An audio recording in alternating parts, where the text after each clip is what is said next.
Welcome back. Welcome back. Your man Diamond K in here, of course, the Diamond K Show on firetelevision.com. A lot to get into, a lot that I want to talk about. Marilyn Mosby, Baltimore City's state's attorney, has been in the news a lot lately. We're going to get into that. Governor Hogan of Maryland has made more money while governor than anyone in the history of Maryland. We're going to talk about that as well as voting, 5G, and a whole lot more. So, Marilyn Mosby, a lot of you in Baltimore know her. She is the state's attorney. She has been targeted. And why is that? Why has Marilyn Mosby been targeted? She is under a federal indictment. Attorney A. Scott Bolden, who is representing Marilyn Mosby, she faces 4 felony charges. They want to get this trial done and over with. They said that they are innocent. She is in the midst of a re-election that takes place in June, primary in Baltimore. So how fast is this court going to move? How fast can this court move? This is a high-profile case. As I said, she has been very visible, proclaiming her innocence. Proclaiming her innocence. Her attorney has been visible. This is rare. Very rare for most defendants under federal indictment. So why is she under federal indictment? Why is the top prosecutor in Baltimore City under federal indictment? They said it's perjury and making false loan applications. So let's look deeper into this. Why? Okay. And so these alleged false statements, of course, according to her attorney, she did nothing wrong. Did she take city money? No, she didn't take city money. Did she take state money? No, she didn't take state money. It's not taxpayers' money. None of that. Okay. What she did is take a COVID-19 hardship withdrawal from her retirement account and invested in 2 homes in Florida. So her attorney, A. Scott Bolden, claims that her, Marilyn Mosby's, Mahogany Elite travel businesses were impacted by COVID.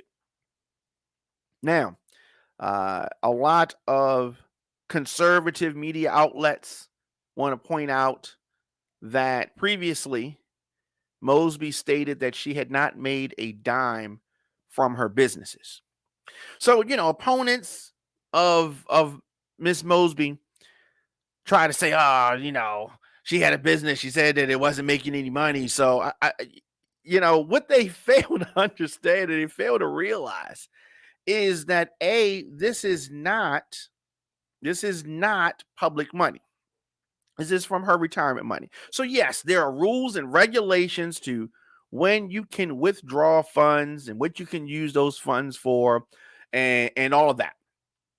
Her attorney says that she is innocent. Said that Marilyn Mosby consulted professionals and that she qualifies on one of those under the stature. So he's saying that she didn't just do this nilly-willy free, she did this under the advisement of professionals. She withdrew from her 401k. All right. Have any of you done that before? Of course you have. Of course you have. Of course you have. Now, what's interesting about this is that the coronavirus relief violations are largely untested in federal court. This hasn't been done before. Now, this is going to probably provide a better line of defense than Ms. Mosby's team would see in other areas of the law, other areas where there have actually been prosecutions. There have not been prosecutions because people or someone did this act. So this is going to set a precedent, right? And I wonder how much financial hardship would she have to establish, even if she lost $1? Now, of course, she lost more than $1 during the COVID-19 pandemic. But if she only lost $1, right, would that be enough to establish financial hardship? In the press conference that her supporters had earlier this week, Attorney A. Scott Bolden asked, viewers, raise your hand if you have not been impacted by COVID-19. Of course, no one raised their hand because every business has been impacted by COVID-19, right? And so what is so strange, it's not really strange, but what has really gotten under my skin is that the conservative media, Fox 45 in Baltimore, Baltimore Brew, Baltimore Sun, others, conservative media have consistently gone after Marilyn Mosby. And why? Why? Very easy. It's very easy to point out why. The reason that they have attacked her, the reason they have targeted Marilyn Mosby is because she pushed back against the establishment in Baltimore. Look, well, you don't understand what I'm saying? Right? Marilyn Mosby pushed back against corrupt police officers. You remember Freddie Gray? She was trying to hold those officers responsible, hold them accountable for the murder of Freddie Gray. And you had some folks in this city say, who does she think she is? We got to get this black girl in line. That's what they thought, right? That's what they thought. And so she didn't buckle under pressure from the police department. She didn't buckle under pressure of the establishment, of the FOP, of the dark money that is in politics. She didn't buckle under those pressures. So because she didn't buckle under those pressures, because she ran afoul to the establishment, they had to take her out. So they thought.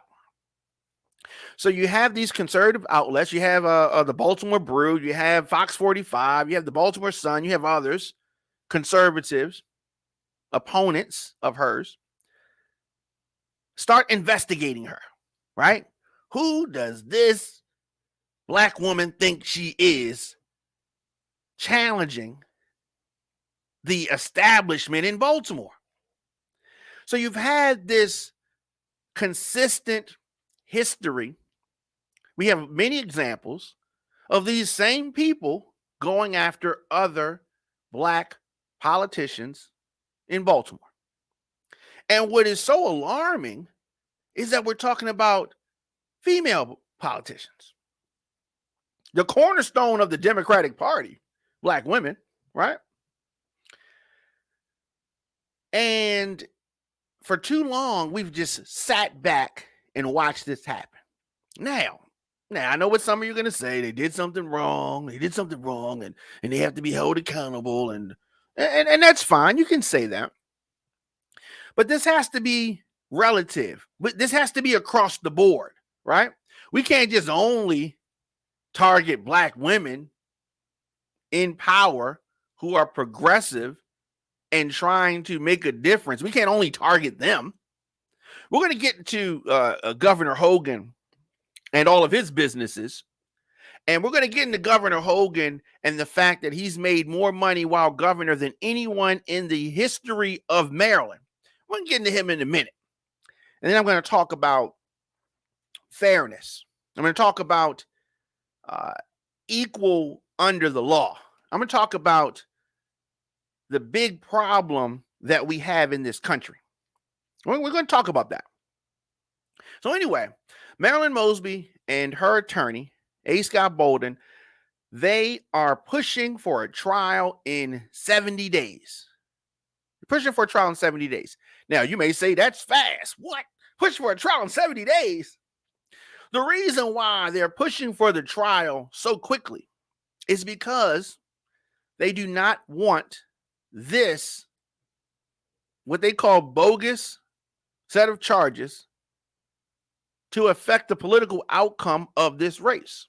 Now, this is something that we've seen done. It happened to Hillary Clinton, where just before an election, bring up some charges, some shady stuff, sounding stuff to try to affect the election.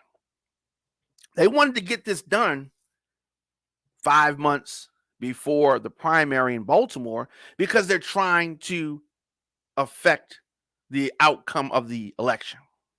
They don't want her in office. Why don't they want her in office? They don't want her in office because she has challenged the establishment. Who does she think she is?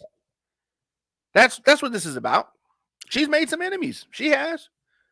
But no progressive politician is going to be without enemies of the establishment. The stat quo, the way things have been. She's progressive. She's definitely black. So she's definitely has some enemies because she's not doing the get along, go along thing. Now, black politicians in Baltimore that do the get along, go along thing, they're fine. They don't mess with them. Doesn't matter what they do or with their 401k. The go along, get along ones. Doesn't matter if they prosecute innocent black people, as long as they don't prosecute any police. Don't prosecute any guilty police. Keep prosecuting innocent black people, then you're good. All right? She isn't the first black politician that they've come after. The establishment I'm talking about. The conservative media that wants to bring down, and as you can see, they want to bring down the black female politician in Baltimore. You even had the former president talking greasy, talking about she should be prosecuted. I mean, he was talking about lock everybody up. Anybody, you didn't vote for me, locking everybody up, right? But he specifically called her out, disrespected Elijah Cummings. You remember that. Disrespected Baltimore in general. You remember this. I'm not making this stuff up. So this really started under the Trump administration, and it's just coming. They've still been looking at stuff. Now, speaking of Trump, you want to talk about lying on applications. You want to talk about misrepresenting something when you're trying to do applications, homes and property and stuff. The former president, I mean, they're talking about $90,000 with Marilyn Mosby. Donald Trump, the nerve of Donald Trump to even open his mouth about something like this, about perjury, about making false statements on mortgage applications. Donald Trump, are you kidding me? So if we're having this purge of politicians who have lied on mortgage applications, you got to start at the top. You got to start with him, right? Oh, no. You ain't worried about that. You want to talk about taxes? What about his taxes? No, you don't want to talk about that, right? He's the white guy, so nothing applies to him. My thing is fairness under the law. Fairness under the law. That's what we're talking about. Now, she says that she's innocent. They say that this is bogus, her supporters. Now, speaking of her supporters, there was a press conference that they had, and it was different than what I've normally seen. I liked it though. And I understand that some people didn't like it. Of course, opponents didn't like it because the presentation was clear and obvious. D Chase, shout out to D Chase. Derek Chase opened the press conference up. And what he did was take folks on a history lesson. Some people don't like history. Some people don't like to hear things that happen. So they drew a connection and started talking about some of the obvious things. And they did this on Martin Luther King Day. There was a lot of symbolism there, and that was done for a reason. Of course, Derek Chase is not the attorney. He is an activist. And he's a community activist. And, you know, I'm glad that he is involved with this, and all of the speakers that spoke at the press conference did a great job.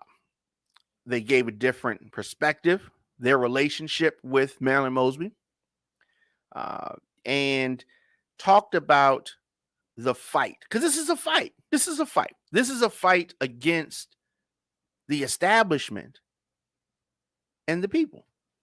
Now, some people are part of the establishment.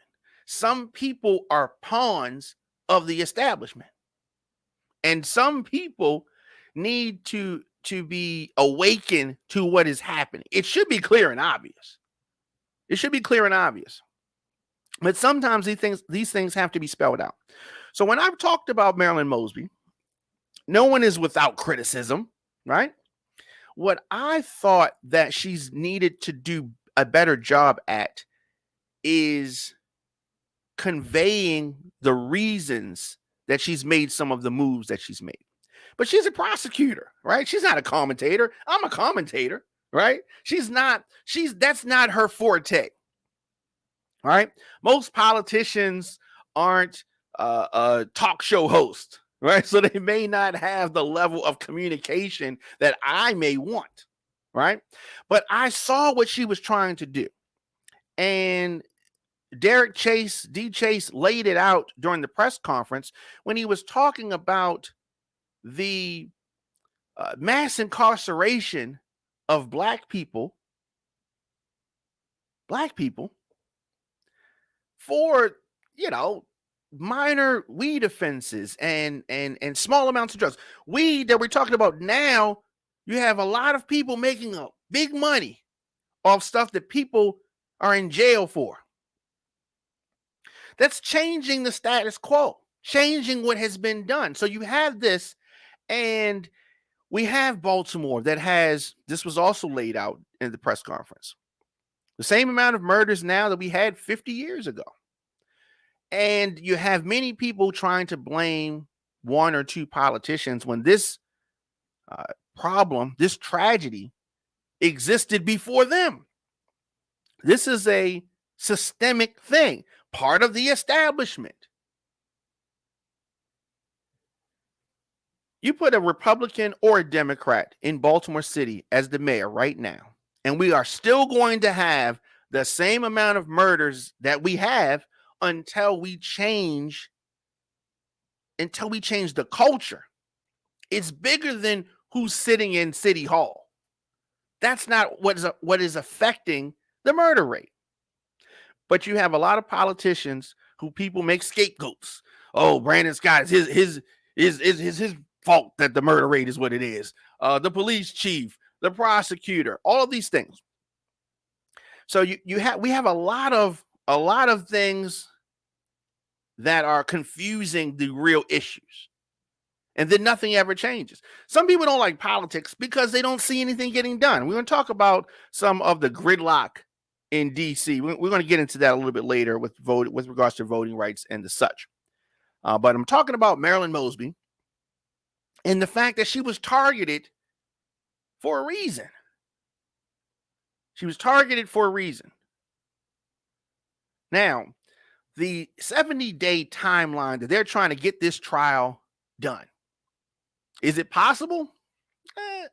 It's not unheard of. Is it unusual? Yes, it is unusual. Usually, federal cases take a lot longer to go to trial than 70 days.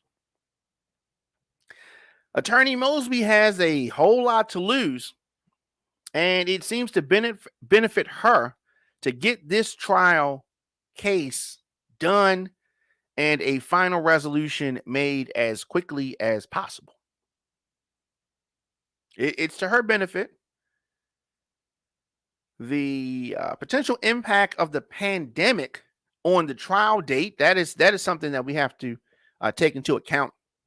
It's ironic that COVID-19, which she claimed as a hardship, which pointed her to withdraw from her retirement, could impact the trial itself. COVID-19 was the reason for the withdrawal, and that could push the trial back. So the jury for this trial will likely not be made up solely of constituents from Baltimore City. That's something that is a possibility. If the case were a state case brought into the circuit court for Baltimore City, then the jurors would be pulled from the city of Baltimore. But because it's a federal case, the jurors come from all over the state. And that definitely factors into the way you try a case. Her initial court appearance has not been set, but she has been aggressive with getting out there and, battling the court of public opinion. The public opinion is important because, one, this is a public official, and she is running for re-election. It is ironic. 41 years old. She has denied the charges. She went to a church and, of course, asked for prayers. She said that she is innocent on the charges levied against her. She told the churchgoers, "I did nothing wrong. I did nothing wrong." So, what's going to happen here? Do you stand with Marilyn Mosby? Let me know your thoughts in the comment section. Instagram, Facebook, Twitter, LinkedIn, TikTok, at TheDiamondKShow, at onfire_television on social media.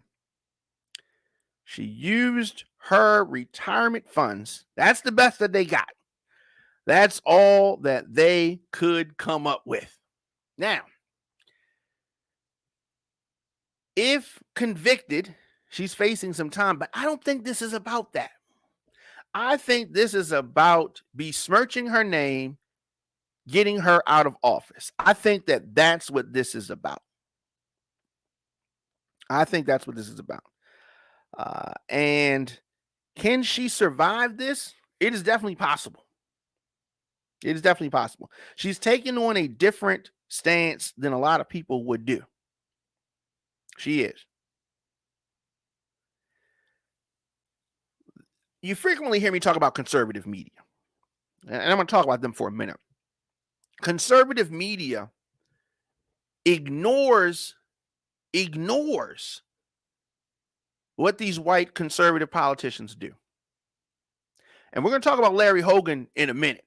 But the Fox 45s, the Baltimore Brews, the Baltimore Sun, they gloss over when a white politician does something much worse than anything they're accusing Marilyn Mosby of, much worse than anything that they accuse Catherine Pugh of, much worse than any of those things.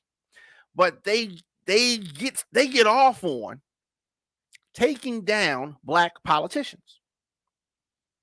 They get off on it. The conservative media. That's why it's so important for us, people of color, to have our media. It is important.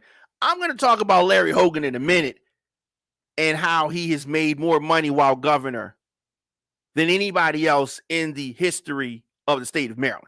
I'm going to talk about him in a minute because clearly my conservative counterparts, the people over at Fox News, the people at the Baltimore Brew, the people at the Baltimore Sun, and other places, other radio personalities, et cetera, they miss, sometimes they miss it when it's a white politician. But when it's a black politician, it doesn't matter what it is, they want to throw them under the bus. We have got to start supporting our black politicians. They're just picking them off one by one by one by one.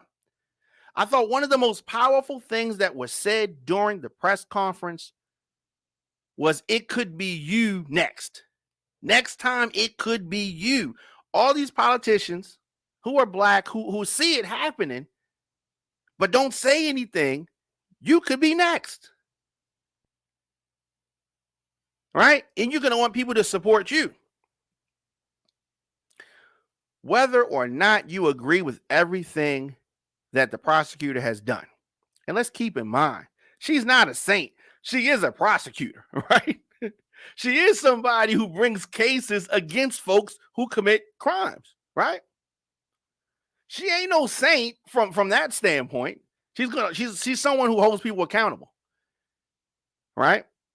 But she's being targeted because she's attempted to hold people accountable that the establishment says they're above the law. They're out of reach. You can't hold them accountable. You can only hold these people accountable. That's what this is about. And I don't want that to be lost. That is why she is being targeted. That is why. So I am anxious to see how this unfolds. I am excited because this is an opportunity for unity. Let me say that again. This is the opportunity for unity, and that's what we need. Black and brown communities, we need unity. We can't, the days of us begging politicians to do stuff, that's out of here. We need to be unified on a lot of different things. I'm going to get into all of that. I'm going to do this. You listen to the Diamond K Show, of course, on Fire Television, on firetelevision.com. Your man Diamond K in here. Do this, take a quick break, and we're going to come back. And I'm going to talk about Larry Hogan and how much money he has made and how many businesses he's run and how he has used his office to fatten his pockets, and how conservative media, Fox 45 and all of their exposés, they don't talk about that. We're going to get into that after this break. You're listening to the Diamond K Show on firetelevision.com.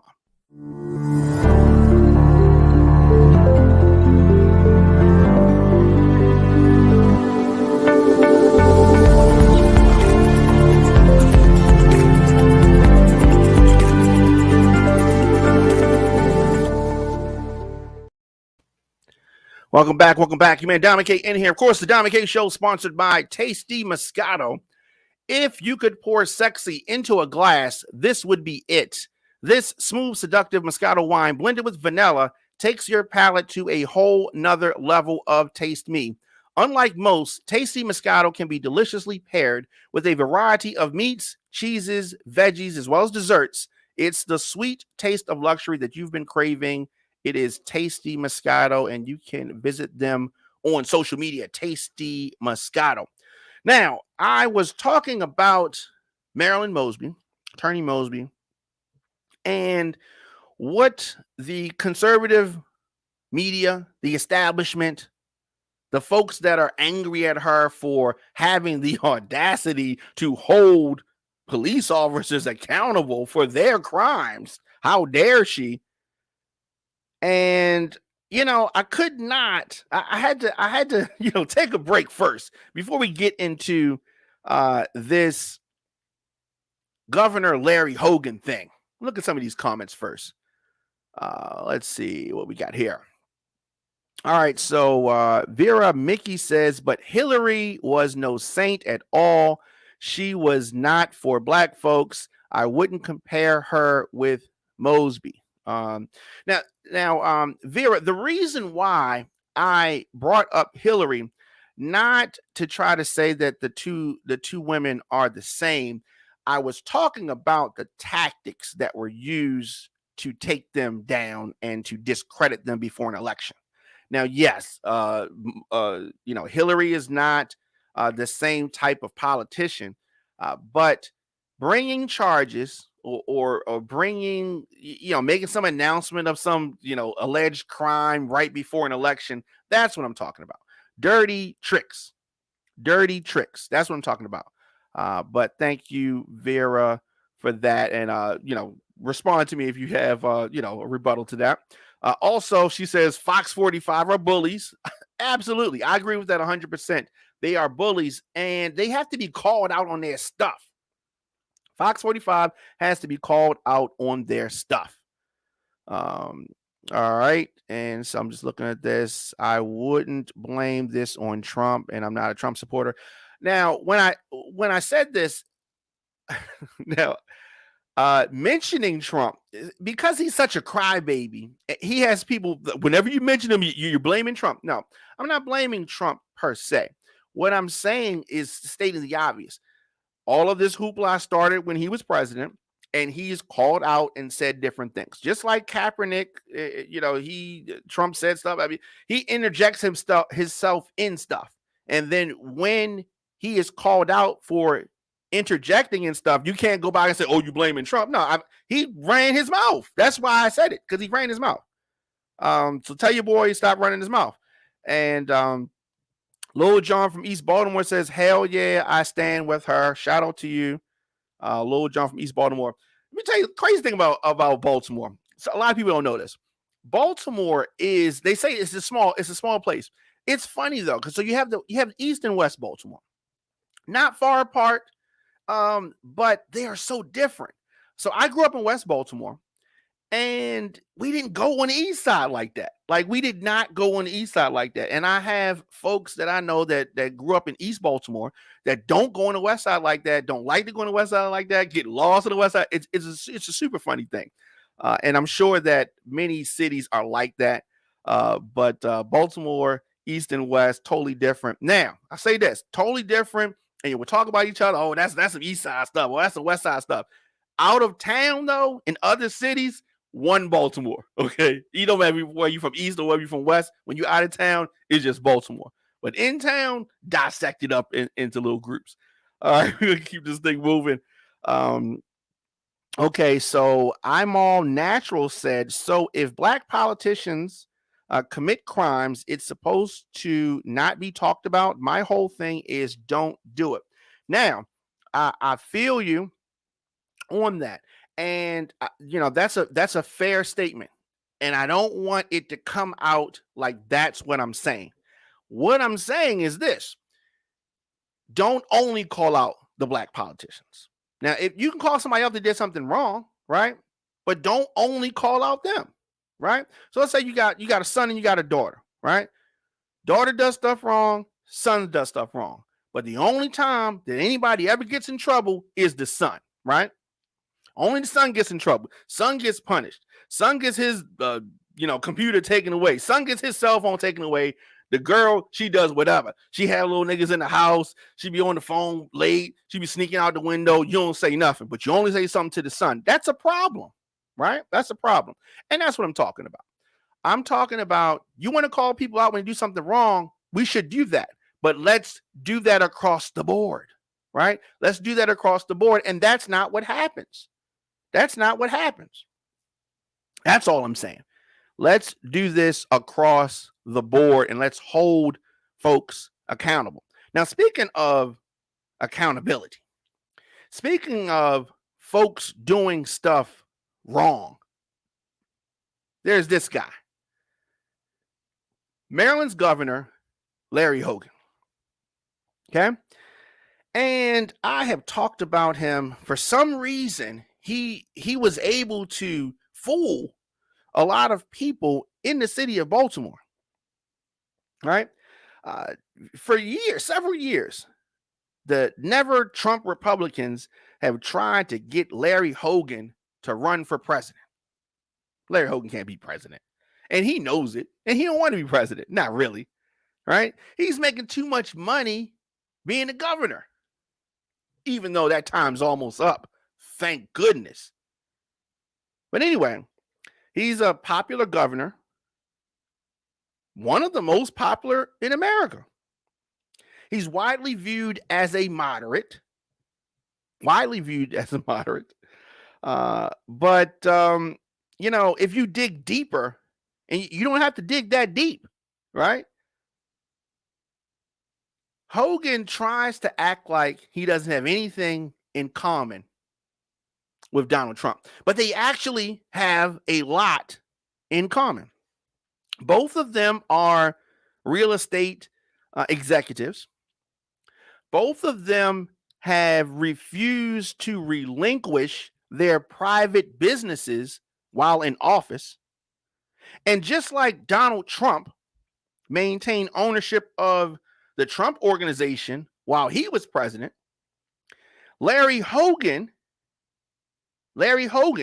maintained ownership of Hogan, which is a multi-purpose real estate brokerage firm, when he became governor. Now, many of you don't even know that. You know why? Because the media in Baltimore doesn't talk about it. You know why they don't talk about it? Because he's not a black politician. This is what I was talking about earlier. Now, of course, we know all about Marilyn Mosby's business, the business that she started last year, 2020, right? We know all about that. Ain't made no money. The business ain't made no money. We know all about that because she's a black politician. But the white boy, Larry Hogan, he has this business that he had, and he didn't relinquish anything before he became governor and still maintain ownership of it after he became governor. So you may be sitting there saying, okay, so what? No, there's something to that. Why did he want to maintain ownership? Because he wanted to do things as governor to benefit the company. Oh, that's against the law. Talking about a whole lot more money than the $90,000 that Marilyn Mosby withdrew from her retirement because of COVID-19. But they don't want to talk about that one. Why? Because this is some white boy. That's why, right? So anyway, Hogan maintained ownership when he became governor. Now, Donald Trump and Hogan have left close family members in charge of their businesses. Trump left his children in charge. Hogan left his brother, Timothy, in charge. And both created arrangements that allowed them to be apprised on the company's dealings, on what the companies were making. In other words, they have set up situations in which they can use their powerful government positions to increase their private profits. Oh, if a black politician did that, oh my, they bring out the firing squad. But of course, you have some folks that don't even want to talk about that. You got some black people say, I don't care what he did. I'm talking about what she did. Yeah, you got some folks like that. And we have to re-educate those people. We have to re-educate them because they have a certain mentality that was passed down to them. I don't want to talk about what Larry Hogan doing.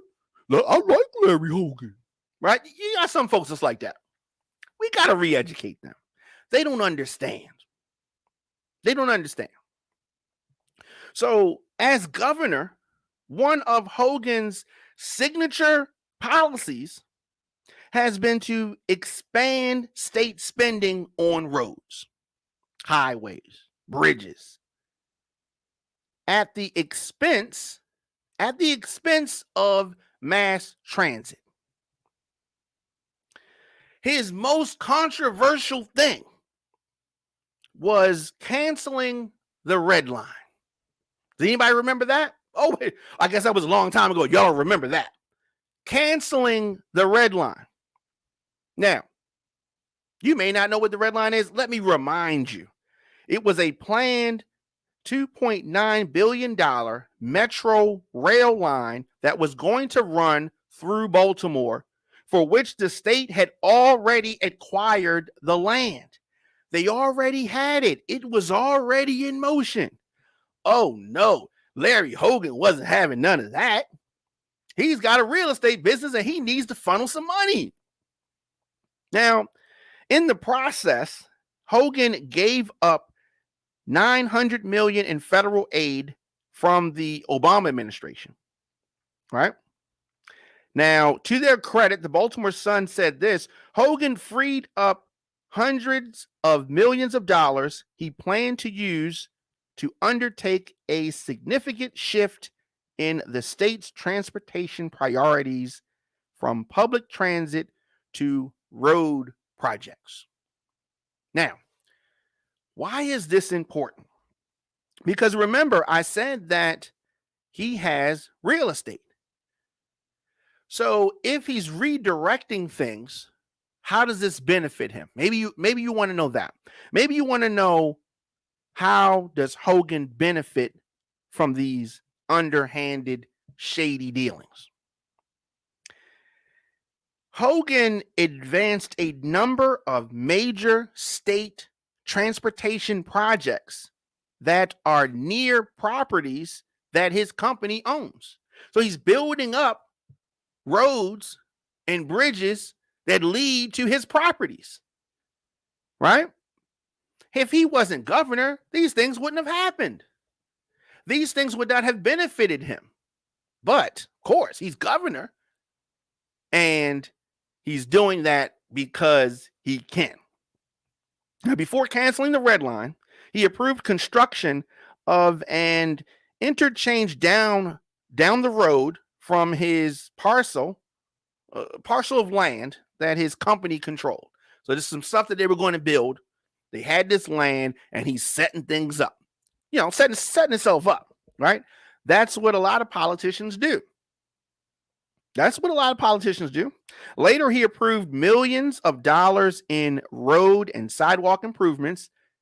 Guess where? Well, I don't even say, guess where?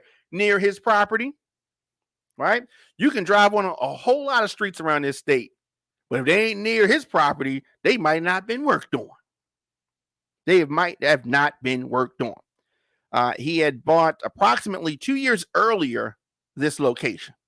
He's been planning this thing out and setting this thing up. But of course, he has a real estate business. So he's picking and choosing. His brothers, alerting him of things that are going on. He's got people that are working for him and working for the citizens of Maryland. Yes. So you're going to probably say, what law did he break? Maryland law says that an official may not partake in a decision if the official or a qualifying relative defined as a parent, spouse, child, or sibling has an economic interest in the matter. You can't even win a prize on a radio station if you have a family member that works there, right? You can't call into your favorite FM station or your favorite podcast and win something if you're related to somebody that works there, right? This is clear and obvious. Everybody knows this. But Larry Hogan, maybe he got some bad advice. Maybe he doesn't care. Maybe he knows that ain't nobody going to do nothing. Democrats ain't going to do nothing. Democrats ain't going to do nothing. And that's probably why he gets away with this kind of stuff. Right? So, as I said, let me say this again.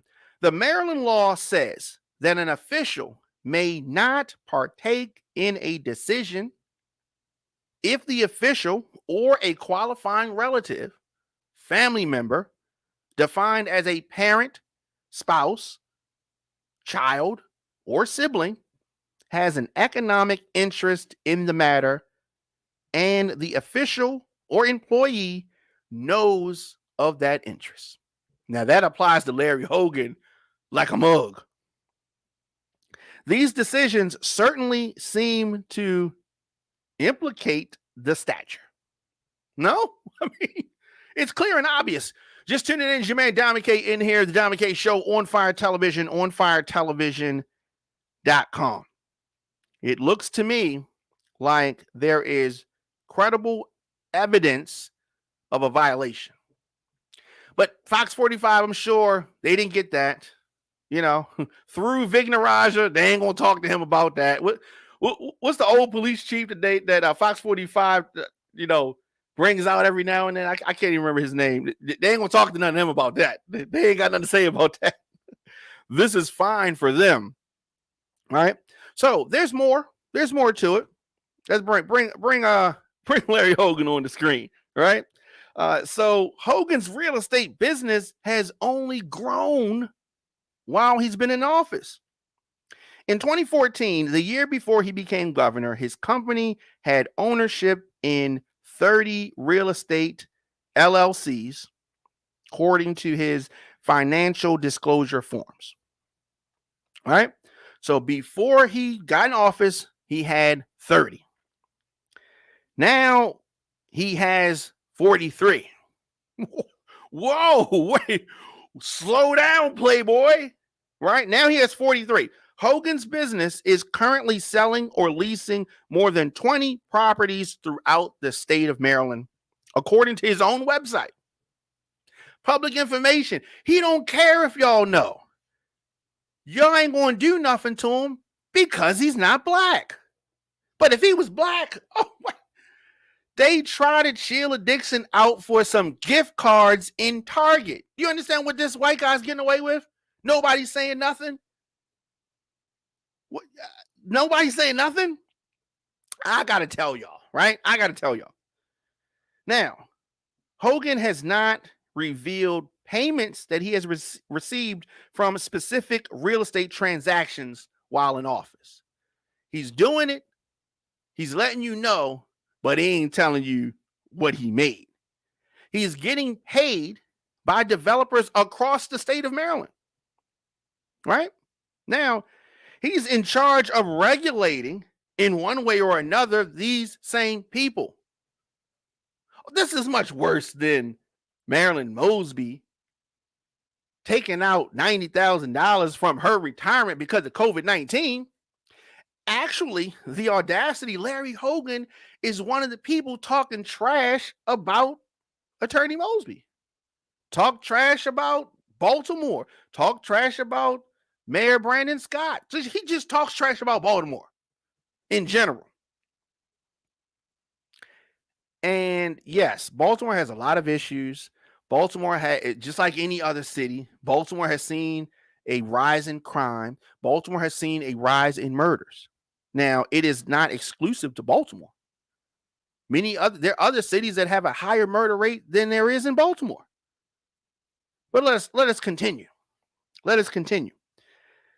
Hogan's income, Governor Hogan's income, has far exceeded his official yearly government salary, which is roughly $180,000. That's what he makes on paper, right? From 2015 to 2018, his first 3 years as governor, he made a total of roughly $2.4 million, according to his own tax returns. Now, unlike Donald Trump, he does file his taxes, right? So, as governor, he was supposed to make 180, made 2.4 million. No, Fox 45 didn't see the need to do some kind of profile on that. No, it only show us if it's black people doing something that's quote unquote fishy, right? This is obvious. This ain't even fishy. This is obvious. This obviously needs to be looked at. Right? This obviously needs to be looked at. But for whatever reason, the folks in the city of Baltimore have been fooled by this wolf in sheep's clothes. Now, he has refused to release his tax returns for the years before he became governor, much like Donald Trump in that regard. Did not want you to have transparency before. So the public had no way to compare his earnings before and after he ascended to Annapolis, which is the capital of Maryland. In addition to that, the tax returns Hogan has released do not include attached statements detailing the sources of his private income. So effectively, he has hidden what entities pay him. I'm saying that this looks interesting. No? The amount of money that Governor Hogan has made while in office is unprecedented. Hogan has made more money as governor than any other governor in the history of this state, and is the only one to have made millions of dollars while in office. Spiro Agnew, now I'm going back in time, it's back in the 70s. They got him on some bribery, funneling some money, and it was a couple $1,000s. We're talking about millions of dollars while he's in office. Right? So, we can go on and on about this. I think you get my point. Fair application of the law. That's what I'm talking about. It's your man, Diamond K. Of course, here on the show, we deliver the biggest political and trending news stories of the day with original reporting and interviews from across the country. Show is fun, show is upbeat, but I also have to expose what's really going on. I'm going to give you politics from an independent perspective. If a Republican is wrong, I'm going to call it out. If a Democrat's wrong, I'm going to call that out too. Join me weekdays, 8 a.m. and 8 p.m. for the Diamond K Show. Visit onfiretelevision.com. New episodes of the show drop Monday through Friday, but I don't want you to miss any of our broadcasts in addition to our 8 a.m. show. We drop content throughout the day as news happens. Hit that notification bell so you get an alert whenever we go live.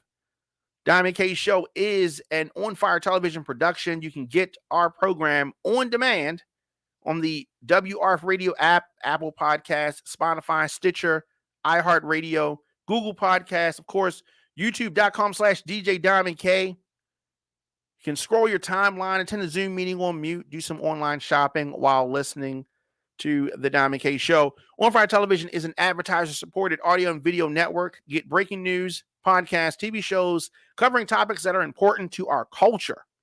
You want to support the show? Very easy to do that. Head on over onfiretelevision.com, grab a t-shirt, some other merch, become a sponsor of the show. I'm able to deliver our news and our views on this program because of our listeners and, of course, our sponsors. So much I have on my mind to get to. Let's do this. Take a quick break. We're going to come back after this.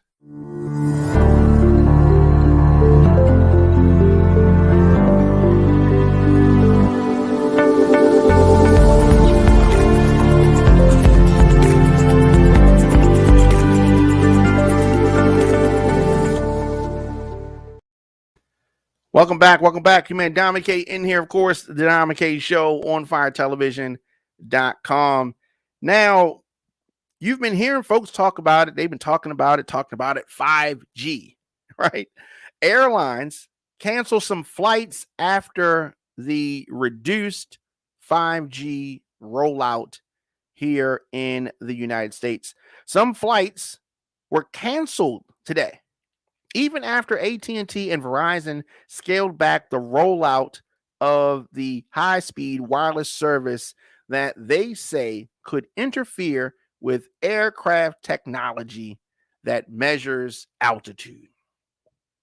They've been talking about 5G, it seems like forever. So they're going to wait till right before it launches to talk about this? Like, why weren't we hearing about this sooner than now? International carriers that rely heavily on the wide-body Boeing 777 and other Boeing aircraft canceled flights or switched to different planes following the warnings from the Federal Aviation Administration and the Chicago-based plane maker. Of course, this sounds scary. What 5G is affecting the airplanes?